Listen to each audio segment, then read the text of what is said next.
Hello friends, 12th standard எக்கனாமிக்ஸ்க்கான original question paper ப்ரிவியூஸில் நடந்தது. நான் ஆல்ரெடி உங்களுக்கு அப்டேட் பண்ணக்கூடிய செலக்டட் கொஸ்டின்ஸ் தான் அது. இந்த எக்கனாமிக்ஸில் பப்ளிக் எக்ஸாமில் நீங்கள் ஃபுல் மார்க் ஸ்கோர் பண்ணோம் அப்படின்னம்னா ஒன் வேர்டை பொறுத்த வரைக்கும் புக் பேக் மட்டும் படித்தா போதுமா அப்படிங்கிற ஒரு டவுட்ஸ் இருக்கும்.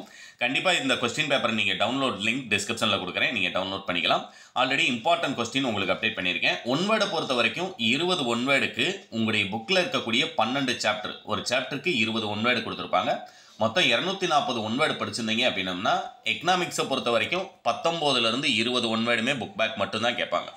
அப்படி உங்களுக்கு புக்கின் சைட்லேருந்து கேட்குறது அப்படின்னம்னா 1 or 2 மட்டும்தான் புக்கின் சைட்லேருந்து கேட்பாங்க. அதனால் 100% நீங்கள் புக் பேக் எல்லாத்தையும் தரவு பண்ணியிருந்தீங்க அப்படின்னம்னாலே 20 ஒன் வேர்டுமே உங்களால் எக்ஸாமில் அட்டன் பண்ண முடியும்.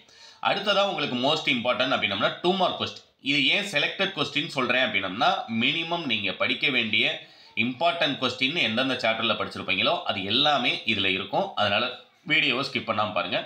ஃபஸ்ட்டு பொருளாதார மாதிரியின் இலக்கம் தருக, டிஃபைன் எக்கனாமிக் மாடல். அடுத்து ஜிடிபி குறைப்பான் இலக்கணம் தருக. அடுத்து சே விதியின் ஏதேனும் 4 எடுகோள்களை பட்டியலிடுக. பெருக்கி வரையறுக்கவும், டிஃபைன் மல்டிப்ளையர். இதெல்லாம் பார்த்தீங்கன்னா நான் கொடுத்த இம்பார்ட்டன்ட்லேயே எல்லாமே இருக்கக்கூடியதான். பணத்தின் இலக்கணம் தருக, டிஃபைன் மணி. அடுத்து இது ரொம்ப ரொம்ப இம்பார்ட்டன்ட், சிஆர்ஆர் மற்றும் எஸ்எல்ஆர் ஆகியவற்றினை வேறுபடுத்துக. ரொம்ப ரொம்ப important question.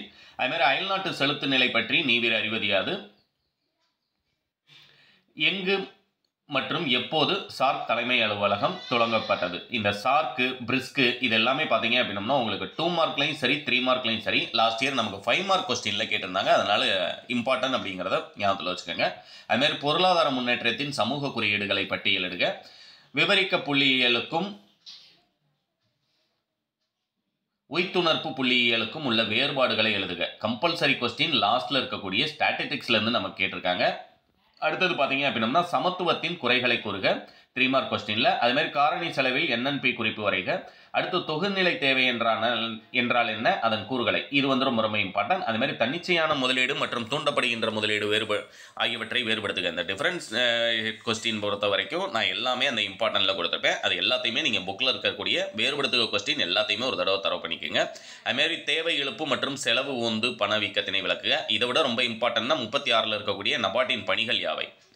What are the functions of NABARD இருக்கு இல்லைங்களா, ரொம்ப ரொம்ப இம்பார்ட்டன்ட். அதேமாதிரி பன்னாட்டு பொருளியலின் உள்ளடக்கத்தை பட்டியலிடுக. இது 2024 கொஸ்டின் கிடையாது. அதனால் இதில் இருக்கக்கூடியதெல்லாம் இந்த வருஷம் வராது அப்படின்னு நிறைய பேர் நினச்சிட்டு இருக்கீங்க. அப்படி கிடையாது.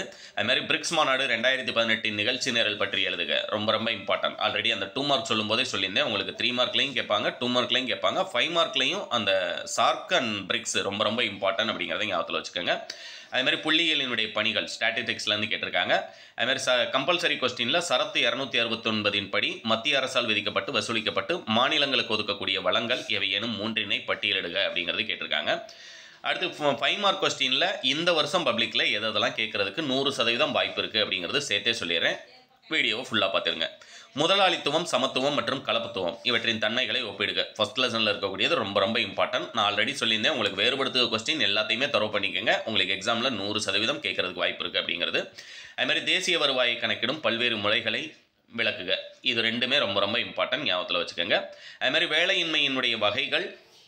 அடுத்து கொஸ்டின் நம்பர் 43ல் இருக்கக்கூடிய கீன்ஸின் நுகர்வு சார்பின் உளவியல் விதியினை வரைபடம் மூலம் விளக்குக. இது ரொம்ப ரொம்ப இம்பார்ட்டன்ட். அதுமாதிரி தொன்மை கோட்பாடு மற்றும் கீன்ஸ் கோட்பாடு ஆகியவற்றின் வேறுபாடுகளை விளக்குக. ஆல்ரெடி ஃபஸ்ட்டு சொல்லும் போதே வீடியோ ஆரம்பிக்கும் போதே சொல்லிட்டேன், வேறுபடுத்துக கொஸ்டின் எல்லாத்தையும் படிச்சிங்கன்னா நீங்கள் 2லேருந்து 3 5 மார்க் உங்களுடைய எக்ஸாமில் அட்டன் பண்ணலாம் அப்படிங்கிறது. இந்த கொஸ்டின் பேப்பரை பார்க்கும்போது உங்களுக்கே தெரியும். பணத்தினுடைய பணிகள் 44ல் பணத்தினுடைய பணிகள் கேட்டிருக்காங்க. ஆனால் நீங்கள் படிக்க வேண்டியது 2. பணத்தினுடைய பணிகளை விளக்குக, இன்னொன்று இந்திய ரிசர்வ் வங்கியினுடைய பணிகளை விளக்குக. இது 2 படிச்சிருந்தீங்கன்னா ஒரு 5 மார்க் கன்ஃபார்மாக அட்டன் பண்ணிடலாம். அதுமாதிரி உள்நாட்டு வணிகத்திற்கும் பன்னாட்டு வணிகத்திற்கும் இடையேயான வேறுபடுத்துக கொஸ்டினே 3 கேட்டாங்களா, செப்பரேட்டாகவே கேட்டாங்க. அடுத்தது பார்த்தீங்கன்னா பல்வேறு வகையான திட்டமிடல் வகைகளை விவரிக்கவும் 45ல் கேட்டிருக்காங்க. Discuss the different type of planning ரொம்ப ரொம்ப இம்பார்ட்டன்ட். அதுமாதிரி பணவியல் கொள்கையின் நோக்கங்களை விளக்குக. What are the objectives of monetary policy explain. அடுத்து 46ல் ஜிஎஸ்டி என்றால் என்ன, அதன் நன்மைகளை விளக்குக. 47ல் பார்க்கும்போதே உங்களுக்கு தெரியும், அந்த 2 சம் அந்த ரெண்டுமே நான் இம்பார்ட்டன்ட்டில் கொடுத்துருந்தேன். 2ல் ஏதாவது ஒன்று கேட்பாங்கன்னு சொல்லுவோம். ஆனால் ரெண்டுமே உங்களுக்கு எக்ஸாமில் கேட்டிருக்காங்க. அதனால் அந்த ஸ்டாட்டிஸ்டிக்ஸில் இருக்கக்கூடிய சம் ரெண்டையுமே நல்லா தரவு பண்ணிக்கோங்க. அதுமாரி இதில் ஆவணால் கொடுத்துருக்காங்க இல்லையா, பொது நிதியியலின் எல்லைகளை விளக்கு, explain the scope of public finance, ரொம்ப ரொம்ப இம்பார்ட்டன்ட் கொஸ்டின். அதையும் தரவு பண்ணிக்கோங்க. இந்த பிடிஎஃப் டவுன்லோட் பண்ணுறதுக்கான லிங்க், அதுபோக இயர் வைஸாக நீங்கள் டவுன்லோட் பண்ணுறதுக்கான லிங்க் டிஸ்கிரிப்ஷனில் கொடுத்துருக்கேன். இது வந்து 2023க்கான கொஸ்டின், அதையும் சொல்லிடுறேன். ஏன்னா டவுன்லோட் பண்ணும்போது உங்களுக்கு டவுட்ஸ் வரும் இல்லையா, இந்த இயருங்கிறது ஒவ்வொன்றா டவுன்லோட் பண்ணணும். இது 2023. ஆனால் அந்த இதை மட்டும் படித்தா போதுமா அப்படின்னம்னா கண்டிப்பாக 100% நீங்கள் 85 மார்க்ஸுக்கு மேலே எடுக்கிறதுக்கு இது போதும். ஆனால் சென்டம் ஸ்கோர் பண்ணோம் அப்படின்னம்னா டிஸ்கிரிப்ஷனில் கொடுத்துருக்க எல்லாத்தையுமே படிங்க. நான் இம்பார்ட்டன்ட் என்கிட்ட மெட்டீரியல் வாங்கினவங்க அது எல்லாத்தையுமே தரவு பண்ணிங்கன்னா தாராளமாக நீங்கள் ஃபுல் மார்க் ஸ்கோர் பண்ணலாம். தேங்க்யூ.